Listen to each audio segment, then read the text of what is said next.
Remédier à la fragilité du tissu économique est également l'agenda de la Chambre de commerce et de l'industrie du Togo.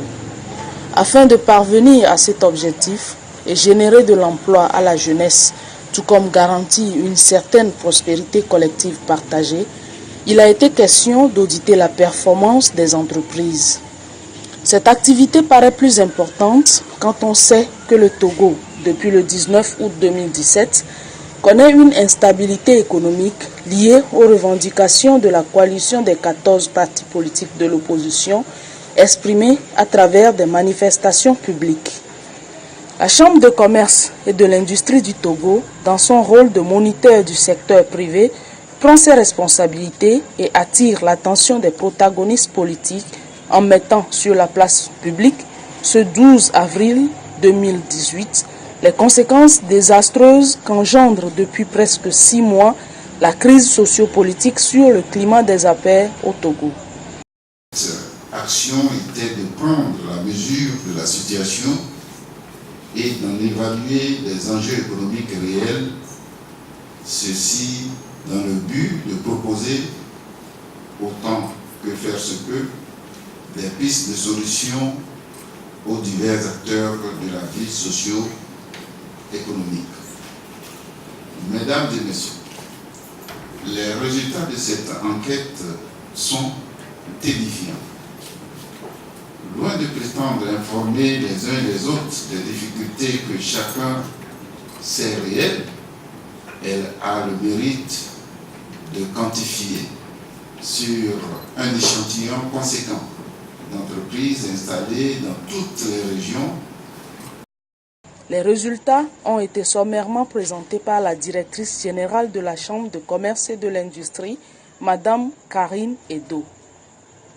912 entreprises qui ont répondu à notre enquête sur toute l'étendue du territoire, du moins dans les 5 régions plus la capitale.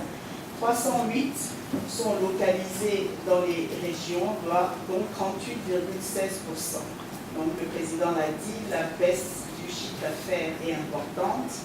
À quoi attribuez-vous la baisse de votre chiffre d'affaires du second semestre? En majorité, la situation sociopolitique, 82% des entreprises concernées, c'est-à-dire les 656, considèrent que c'est la situation sociopolitique qui est la cause de la baisse de leurs résultats. Donc, mauvaise situation financière, 74,34%, elles sont 678 sur les 912, avoir une mauvaise situation financière. Ce qu'on voudrait dire, c'est que vous n'êtes pas sans savoir que la Chambre, tous les ans, fait une enquête sur le baromètre en fait, de la santé des entreprises. Et cette année, le baromètre s'est fait au mois d'avril. Donc, au mois d'avril, les entreprises ont été interrogées et elles étaient 46% à dire qu'elles avaient une mauvaise situation financière. Et là, maintenant que nous faisons cette enquête sur l'impact de la crise, elles sont 74% 6 mois après avoir une mauvaise situation financière. Il nous souvient, 2 mois après le fameux mois d'août, précisément le 27 novembre 2017, qu'une enquête avait été lancée sur toute l'étendue du territoire togolais par la Chambre de commerce et de l'industrie afin d'avoir les statistiques réelles des retombées de la crise sociopolitique sur l'économie nationale. Pour le vice-président du Conseil national de patronat, quoique l'initiative de la Chambre de commerce soit louable, le Togolais risque de se sentir de plus en plus malheureux si les premiers responsables politiques ne prennent pas les mesures de la chose. Je pense qu'il est temps que les hommes politiques sur les services pour trouver une solution de l'économie.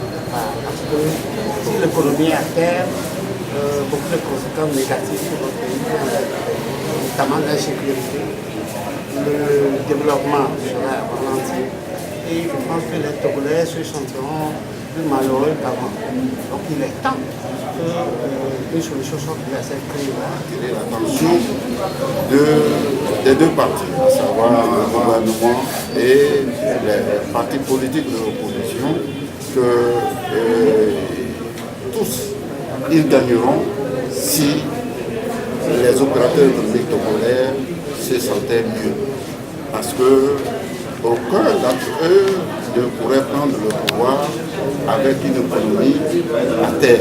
Si on prend un pouvoir avec une économie totalement à terre, on ne pourra pas gouverner.